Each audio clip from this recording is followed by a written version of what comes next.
Les rapports défilent, à la fois pour gérer un système de billettique, parce qu'il y aura plusieurs opérateurs sur le réseau demain, pour gérer des ateliers de maintenance, et tout ça n'est pas sans poser de questions, ni d'inquiétude, évidemment, sur la continuité du service en cas de travaux, en cas de perturbation. Et puis,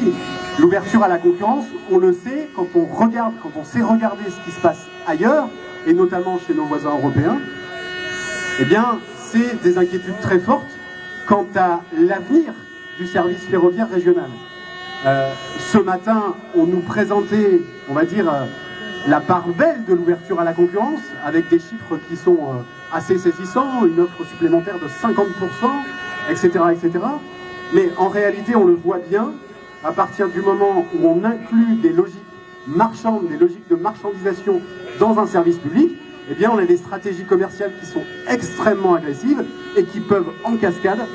se retourner contre le service lui-même. On l'a vu avec le Royaume-Uni qui fait marche arrière, avec la Norvège, mais aussi avec l'Allemagne, où avait lieu, vous le savez, filiale de Keolis, a fait faillite, et donc c'est la Deutsche Bahn qui a dû reprendre le service. Donc pour toutes ces raisons, nous l'avons rappelé ce matin,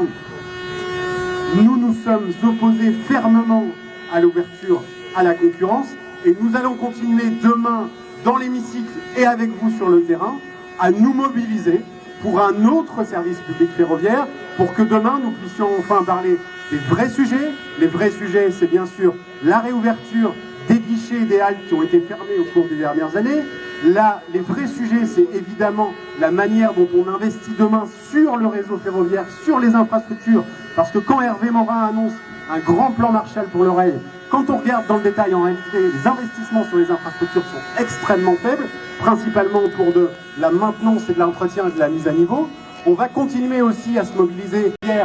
qui ont été fermés au cours des dernières années, qui faisaient l'objet de projets de la part de l'exécutif régional, mais qui malheureusement ont été abandonnés. Je pense à Rouen-Évreux, je pense à Caen-Flers, je pense à Glos-Honfleur. On voit une politique ferroviaire régionale qui est tout à fait indigente, et notre combat va se poursuivre dans l'hémicycle et sur le terrain pour un véritable service public régional ferroviaire pour les usagers, pour l'environnement, pour le climat, pour nous tous et pour nous toutes, pour demain. Je vous remercie.